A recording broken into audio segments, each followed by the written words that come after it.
Hi friends, it's Julie, and today I'm here with my November TBR video for you guys. I do plan on filming an October wrap-up video, but I will probably do that this weekend when I have a little bit more time. It's hard for me to find time to film during the week because I'm a stay-at-home mom and my kids just don't give me a lot of alone time, but it's a little bit easier on the weekends when my husband's home. But I did just want to hurry up and get my November TBR video out there for you guys so that you could see it and see what I'm reading, and maybe you guys are reading some of the same things. But I do plan on taking part in Nonfiction November, so I have some book choices for that in this pile. There is no way that I'm going to get through all of these books this month, but I really want to read all of these, so if I don't finish them this month, then I will probably just carry them on over into December. But let's get to the books that I am currently reading, and the first one of those is Punish the Sinners by Saul, and I'm buddy reading this book with Josh from Literary Gladiators. We're just about done. I think we just have a little bit over 100 pages left of this, and I must say that I'm enjoying this book way more than I was expecting to. I've never read a Saul book, but I think I will plan on picking up some more of his work. He's just a very easy to read author, and his books, this one is of course like horror and a little bit thriller, you know, kind of a mixture, but it's about this man named Peter who goes to be a psychology teacher at this really strict Catholic school in this little tiny town called Neilsville.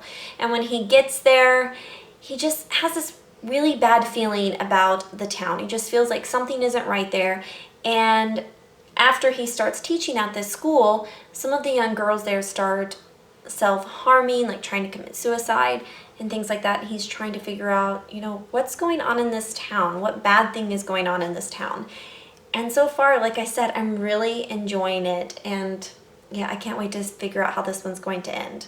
I have heard that it's not a happy ending, so we'll see. I'm also reading, well, not like actively reading, but I plan on picking it up again here in probably a few weeks, and that is Assassin's Quest by Robin Hobb. I started this book with Katie from Life Between Words last month, but we put it down because we wanted to join in on Spookathon, and we had some other buddy reads going on, so we're only about 150 pages into this, but we do plan on finishing it hopefully this month. I'd like to finish it this month. So far though, I'm really enjoying it. This is the final book in the Farseer trilogy by Robin Hobb, but I have heard that in about the middle of it, it really slows down, like really slows down. So I'm preparing myself for that. I'm just looking forward to finishing this and starting in on the next Robin Hobb trilogy, which is the Live Ship Traders, and I've heard such wonderful things about that. So yeah. And then another buddy read that I plan on doing this month is Of the Lies of Locke Lamora by Scott Lynch, and I'll be buddy reading this with Tina from Never Ending Bookshelf and Katie from Life Between Words. We've all been wanting to start this series for a really long time now. This is another very popular adult fantasy series. It's called the Gentleman Bastard series, I believe. And it's supposed to be like part Robin Hood, part Ocean's 11, and I've just heard such amazing things about this, so I can't wait to start this one, and I believe we're going to be starting this next week. The rest of these are ones that I'm thinking about reading for the Nonfiction November, so please leave me a comment down below and let me know if you've read any of these books, because I'm not 100% on any of them really. I just wanted to have some options because I'm a little bit of a mood reader, so I went to the library and just kind of stocked up on books.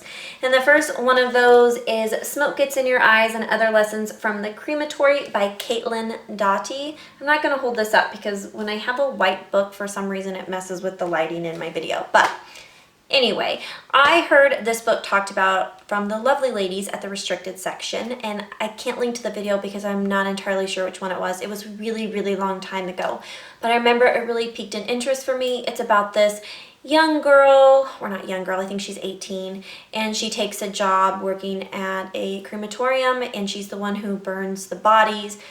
And it kind of just gets her thinking about death and how we treat our dead and compared to like other places and just things like that. And she just thinks about and experiences a lot of things while working there. So I'm interested in reading that book. Both of them had wonderful things to say about it, and so I think it would be something that I would really enjoy. The next one is Ghettoside, A True Story of Murder in America by Jill Leovy. And I've heard a few other booktubers talk about this and how great it is and how eye-opening it was. And for me, I have never lived in any sort of like inner city, not even really a big city. I guess I'm close to Kansas City, but I don't live into like the heart of it.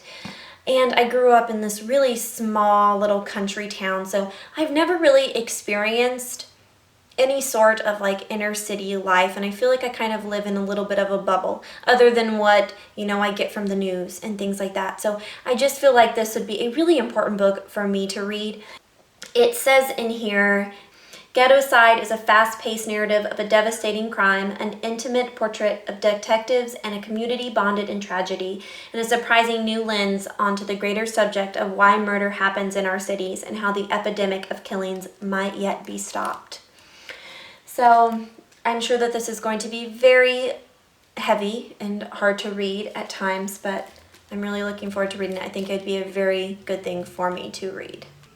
I also picked up Rabid, A Cultural History of the World's Most Diabolical Virus by Bill Wasik and Monica Murphy. I heard Stephanie talk about this book on her channel, I believe a few months ago, and she read it, and I'm pretty sure that she enjoyed it. And I remembered it made me remember this Radiolab podcast that I listened to like a year ago, and I really enjoyed it. And it was about this girl who's bitten by a bat, I believe outside of her church, and she gets infected with rabies. And, you know, she starts showing symptoms and goes to the hospital. And typically, I believe if you start showing symptoms, it's already too late. Like rabies kills 100% of its victims once it gets into the brain. And I believe once it gets into the brain is when you start showing symptoms. I could be completely wrong. That's why I'm going to read this book. But I do know that once it gets into your brain, it kills 100% of its victims. It's this really crazy virus. And I'm really looking forward to reading this book. I think it'll be pretty cool. Kind of scary, but cool at the same time. I'm a little bit of a germaphobe, but I feel like I could handle something like rabies because it's, you know, transmitted by animals and things like that. Not that you always have control over it, but a little bit more than, say, some like really crazy disease like Ebola or something. There's a book, The Hot Zone, and just thinking about that makes my anxiety like go through the roof. If you've read The Hot Zone, please leave me a comment down below and tell me just how crazy it is, because it just sounds so crazy and so scary. I don't know how anyone can read a book like that. So leave me a comment down below if you have, because I'm one of those people that just likes to torment myself, I guess. Then another book that I don't have a copy of yet because I ordered it from the library is In Order to Live by Yeonmi Park. I believe is how I pronounce her name. I'm really sorry if I said that wrong. But this book is one that I'm 100% sure that I'm reading this month. It is a nonfiction book that I've been wanting to read for a really long time, and I feel like Nonfiction November is the perfect time to read it.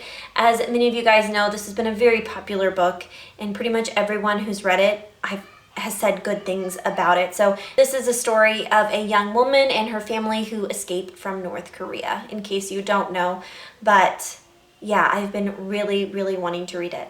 And the final book that I'm thinking about picking up for the month is Sex Object, a memoir by Jessica Valenti. I've just been seeing this book around, and I've been wanting to read more like feminist books.